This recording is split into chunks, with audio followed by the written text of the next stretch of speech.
she always had. In the weeks leading up to the move, top management was duly impressed by her transformation into something of an expert on agile technologies. When the transition came, it was just as scary as it had seemed. Although she was responsible for a global team, she was given very few direct reports. She had little in the way of dedicated resources. Although she kept reassuring her family and friends that everything was going well, she didn't really know what to do in her job. She felt out of control. She didn't know how to interact with colleagues who had widely different backgrounds and areas of expertise. She felt that people mistrusted her. A new kind of leadership. Julia is facing a challenge that confronts almost everyone who seeks to move onward and upward in an organization. Learning to lead in unfamiliar ways. Perhaps you find yourself in a similar place.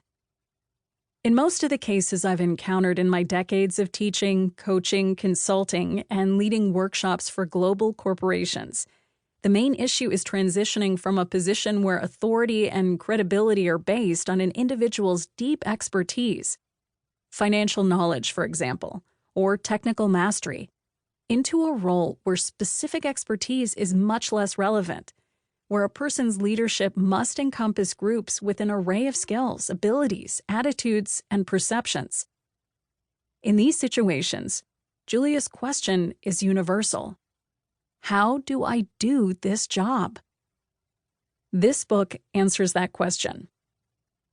The basic idea is that expert leadership, what Julia was doing for 8 years, is fundamentally different from leading heterogeneous groups of people who lack a shared knowledge base. I arrived at this understanding gradually. I had been an academic. I taught at the Fuqua School of Business at Duke University and was later an associate dean in executive education there, so I was familiar with classic approaches to leadership. But in working as a coach and teacher in the real world, I saw that some of the accepted wisdom didn't fit the circumstances of many of the leaders and teams I was working with. I saw firsthand that there is a whole universe of expert leadership in companies, and it's not confined to particular age groups or corporate echelons. The assumption used to be that, although most individual contributors in knowledge companies are expert in something, specific expertise becomes less and less important as you move up the leadership pipeline through the stages of managing teams, running functions, becoming a general manager, and eventually graduating into the C-suite. Supposedly, the higher you go, the more you need to be a generalist leader. But leadership pipelines are changing. Business today is so technical and complex that many companies desperately need their leaders to have deep expertise.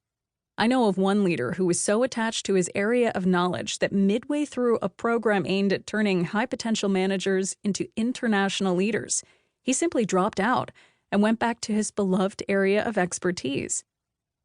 Once upon a time, this would have been career suicide. He would have been forever relegated to the bottom of the heap. Yet today, he's at the top of the organization because his area of expertise is crucial to the company. In today's business environment, experts like him are rewarded, promoted, and celebrated for their knowledge. Companies want leaders, even chief executive officers, CEOs, to have extensive knowledge about the business segment. Managers want colleagues who understand the nuts and bolts. Think about it. Would you want your company to have a technology head who didn't know the technology? And employees want to be led by knowledgeable people. Whether it's in finance, IT, legal, biotech, or real estate, experts can be found throughout the corporate hierarchy. The old-fashioned view of the corporation as being populated by professional managers is just wrong today. Instead, it is full of specialists who have taken on management tasks.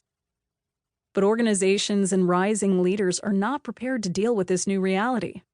Many of these managers mainly know how to lead on the basis of their expertise, which is fine if they're heading a function full of people immersed in this same knowledge.